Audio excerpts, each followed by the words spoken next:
This is a really cool project that I'm really excited to work on. And what I'm gonna do is I'm gonna actually build 2 blades at one time. I'm gonna test the strength of that blade, make sure our heat treat's on point, chop, do a bunch of stuff. Because what's really important is that I know that my heat treating process and everything is dialed for that blade. I'm gonna build this knife out of ball bearing steel. I actually just got a couple brand new bars of this steel. We're gonna build a full tang knife. This is thick. I'm gonna leave it pretty thick. This is gonna be a big, heavy knife. We're gonna start off in the forge and gonna have a lot of handwork involved in this knife. And then we'll end up, after heat treat, going to the grinder and doing a bunch of that kind of work. So here we go. So I'm just kind of have a blade sketched out here in soapstone on my table. It's 9.5 would be here. So I might be a little long on this particular blade. I'll come back. That blade's gonna need to be there. So like, I'll just kind of re-sketch this on here a little bit. This will just help me for sizing this blade as I forge. I just want to kind of keep track of size and what I want left here for a blade when I'm all said and done. Like I say, it's going to be kind of a heavy chopper. So I'll just use this as a size reference on this knife. This won't be the exact design per se. So yeah, we're heating up this blade, this steel, and I'm going to actually use my old trip hammer over here. It depends on which day it is, if it wants to actually really work well or not. But it'll help me actually just get some of that steel thinned down. This is a big, thick piece of steel, so when I hammer on this by hand, it's gonna suck because it's gonna be hard to actually move this steel. But I'm gonna get this blade kind of in the general shape for now, and then I'll throw this other one in here as well. We'll kind of work both of them at the same time.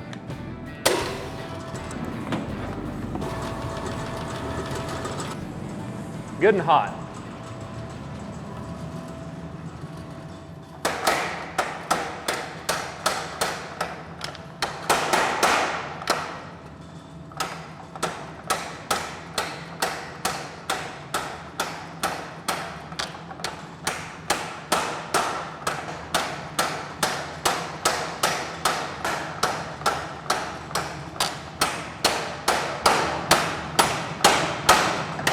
And then I'm gonna actually thin that down a little more and then I'll hammer it.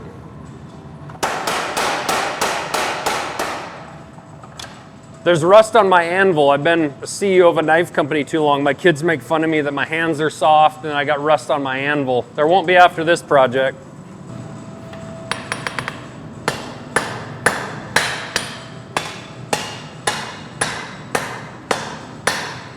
Draw that down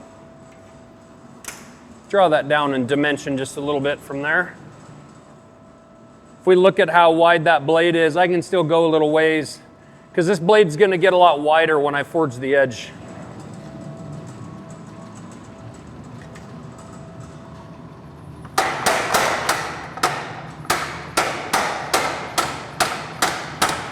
People are like, what's so special about Montana Knife Company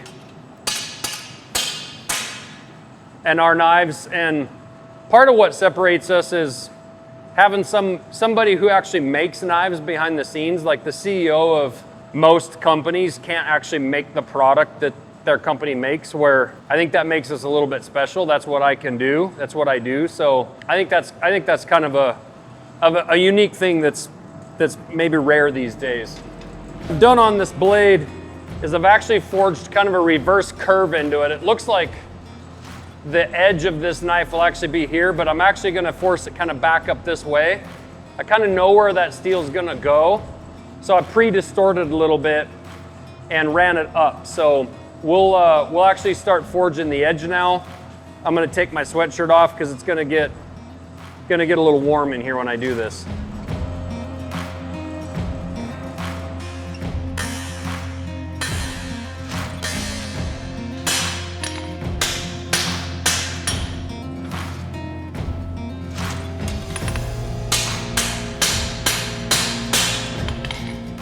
Good, I'm just kind of checking width. I don't want my point to come quite down as far as that one probably. I could drive it down there, but I'm just making sure I've got a wide enough and heavy enough blade. Might just forge it a little bit wider. And then we'll head back into here. And I'm gonna make this probably maybe a little bit more kukri-like, just slightly.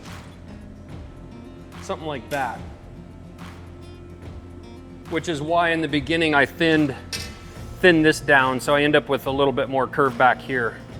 Yeah, I always kind of sketch out something like I did there, but just to give myself dimension, I generally tend, unless I have a very specific order or pattern in mind, to kind of forge more to eye and what I think I like in steel instead of just on a piece of paper. I'm gonna come back in here now and pull this arc down here and kind of get some dimension back here. Working my way from tip to front.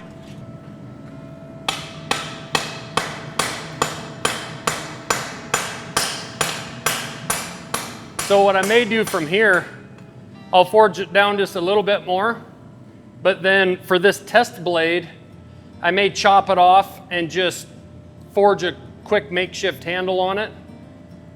And I'll actually do all my thermal cycling, grind it, heat treat it, and I'll do my testing with this blade. I don't need to finish a handle or get crazy on worrying about the handle because I'm gonna destroy this. I may just leave like a steel handle on it.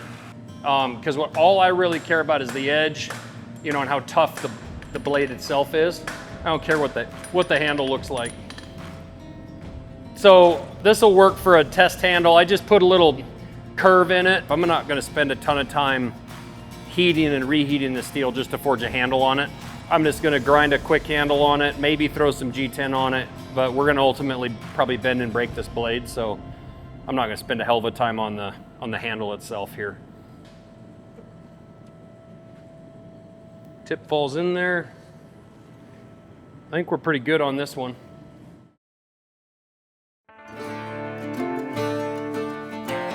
I forged out these blades, one of them yesterday and one this morning.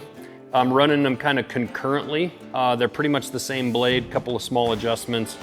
And I'm gonna be running one all the way through the heat treat process and testing it to failure. And the other one's gonna head off on something cool. But right now what I'm doing is thermal cycling these. So this is sitting at 1700 degrees. I'm gonna pull this blade out and you're gonna see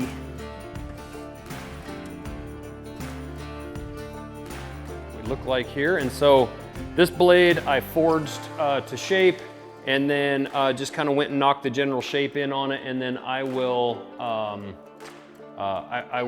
go back to grinding it and actually kind of get the shape of it dialed in where I want it once I'm done thermal cycling it.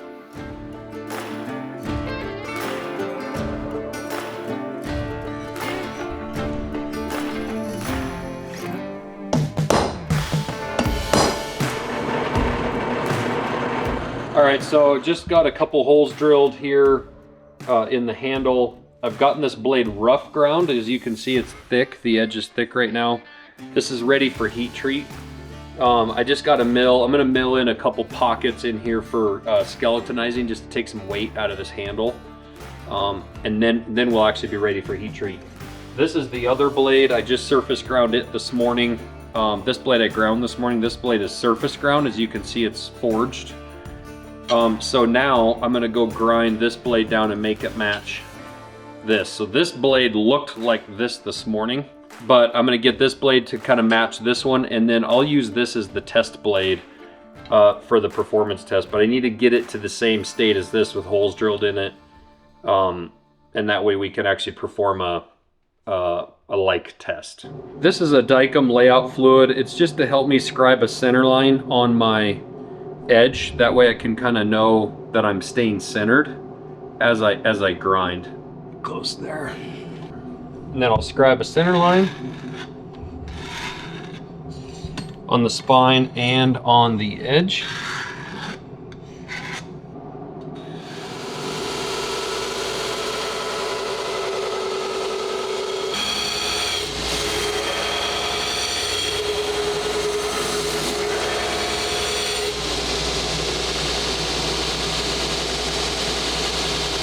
All right, so did a little forging yesterday and the day before. I'm building two blades here. One I'm gonna test to destruction, one that will be used. This one has a little errant hammer blow from the forging. That will grind out after heat treat. I still have some thickness left in this blade to grind away. But it just goes to show that like one errant hammer blow, especially as you're forging these edges down thin, that hammer blow could be a pain in the ass or cost you. I'm not worried about it at all on this blade. It'll go away.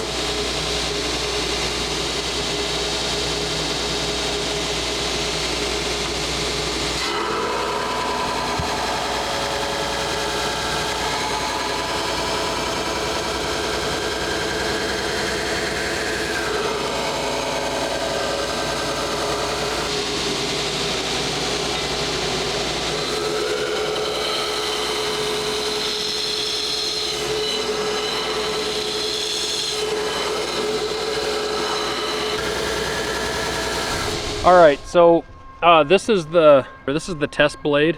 I sent the other blade off to get Francesca to make a sheath for it, but I figured we would walk around my property here and try and just find some hard wood to beat on with it. We'll just try and put this edge through some abuse and just make sure it holds up. I'm not exactly sure what we've got to beat on. This here is an old chunk of a cross arm from a power pole. This is a hard, dry piece of wood, so we'll start on this, beat on it. I got a board wood pile. We'll go down, we'll beat on some of that stuff. I'm gonna try and find some knots to hit into and just check out the edge. So here we go. Let's see how this works.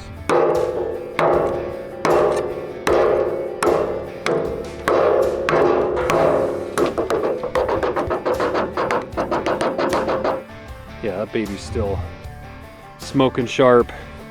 Just looking for any deformation of the edge. But let's go down, we'll try and find a knot or something to chop into. As you can see, it's hard as hell.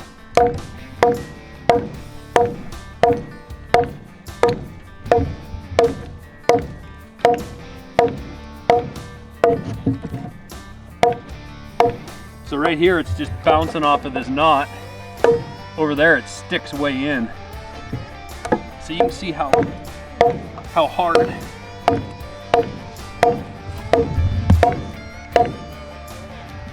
Oh yeah, beautiful. The sucker's still shaking.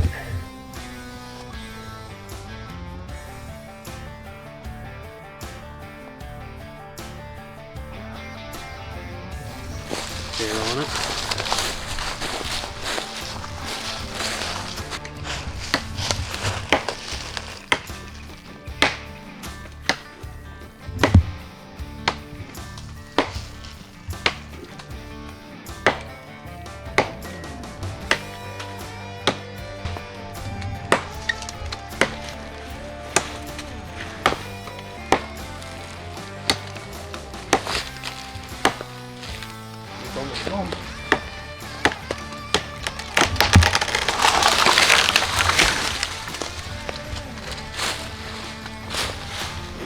That should work.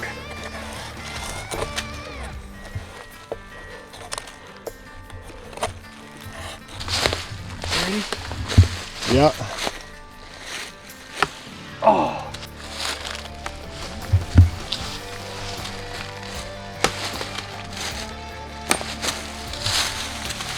Oh. 2 chop trees.